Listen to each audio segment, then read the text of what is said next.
안녕하세요. 정치 경제 뉴스 채널에 오신 것을 환영합니다.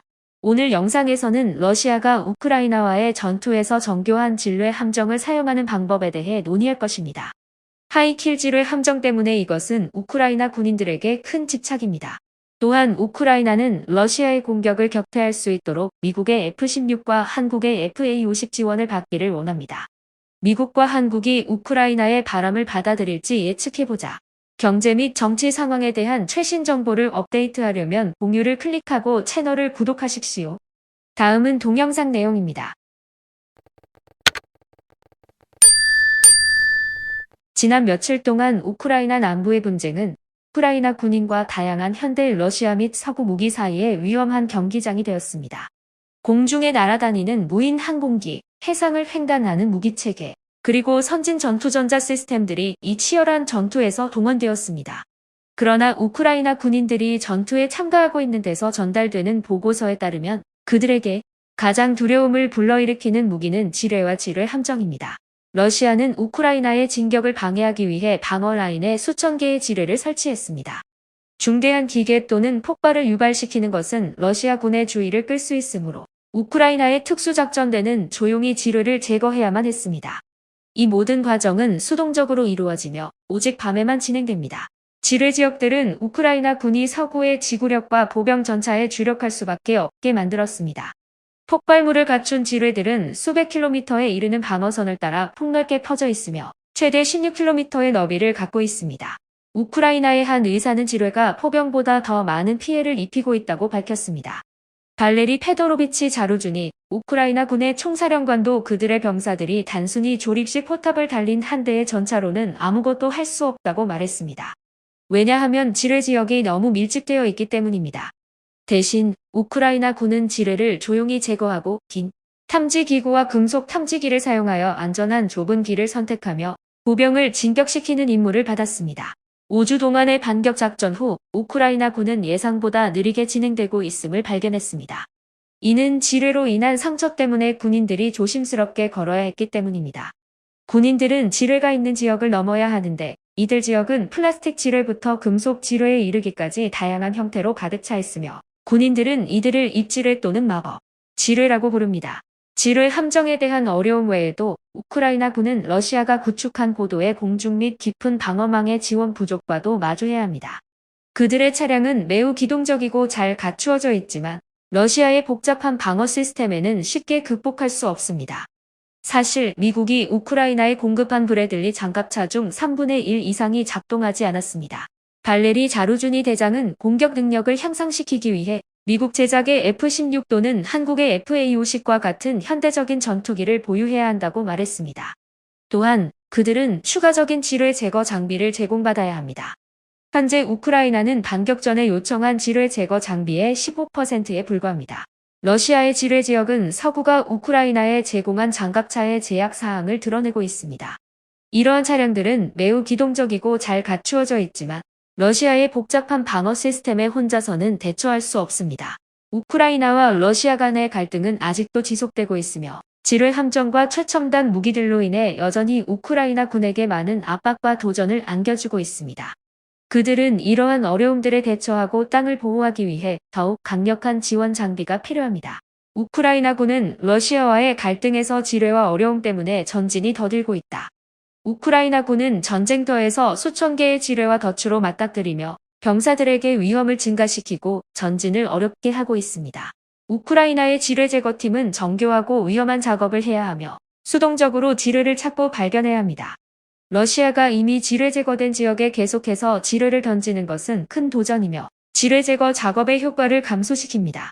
전투에서 러시아는 근접 지뢰 설치 등의 전략을 사용하여 근접하려는 병사들을 겨냥하고 무력화시키려 합니다. 뛰어오르는 지뢰나 얇고 긴 선으로 작동하는 지뢰 등 공격적인 지뢰도 사용되어 강력한 폭발을 일으킵니다. 우크라이나의 병사들은 보병의 이동 경로를 정리하는 데 노력하고 있지만 러시아가 재지뢰하는 등의 위험이 항상 존재합니다. 우크라이나의 장기적인 반격 준비로 인해 러시아는 중요한 거점들 앞에 방어 체계를 강화하고 지뢰를 진열하고 있다. 하지만 우크라이나군은 쉽게 굴복하지 않으며 계속해서 싸우고 러시아의 방어 라인을 뚫으려고 노력한다. 지뢰 제거 팀도 전투터에 숨어있는 위험을 제거하기 위해 노력하고 있습니다. 한편 미국은 우크라이나의 지뢰 제거 시스템 추가 지원을 고려하고 있습니다.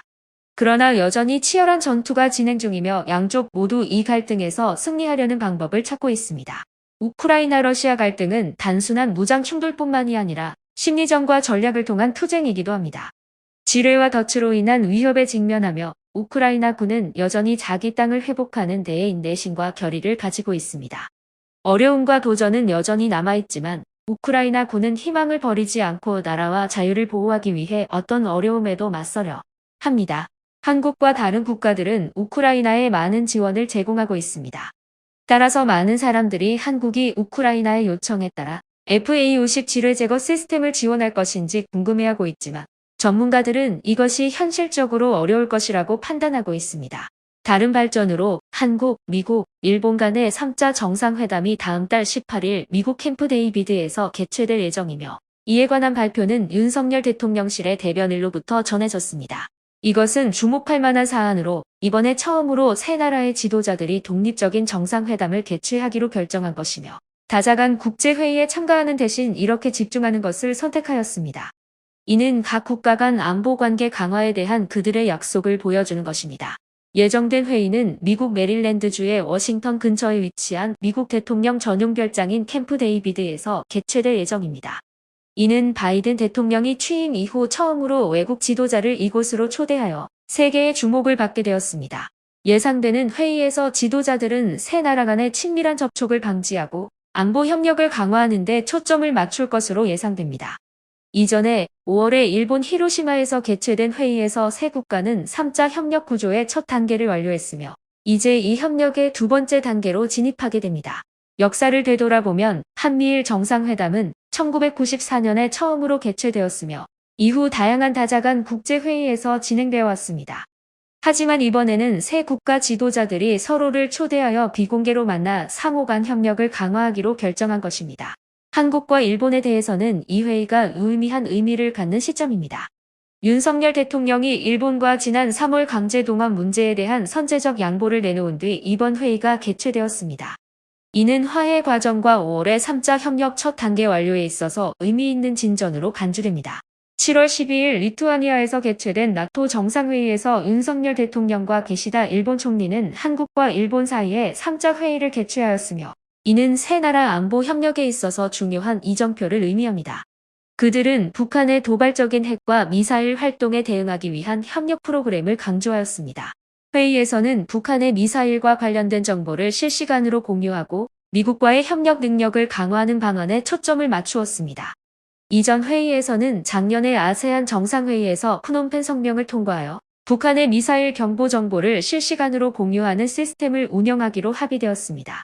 또한 회의에서는 반도체 공급망 및 우크라이나 전쟁과 같은 글로벌 이슈뿐만 아니라 인도태평양 지역의 파트너 국가들과의 협력 강화 방안에 대해서도 논의되었습니다.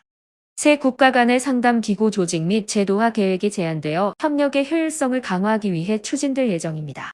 지도자들은 한국 정부의 외교 전략에서 북한, 중국 및 러시아와의 리스크 확대가 중요한 역할을 한다는 인식을 하고 있습니다. 한국, 미국 및 일본의 접촉이 더욱 긴밀해질수록 북한, 중국 및 러시아로부터의 반대가 증대될 수 있으며 이번 회의도 그러한 반대의 가능성이 존재합니다.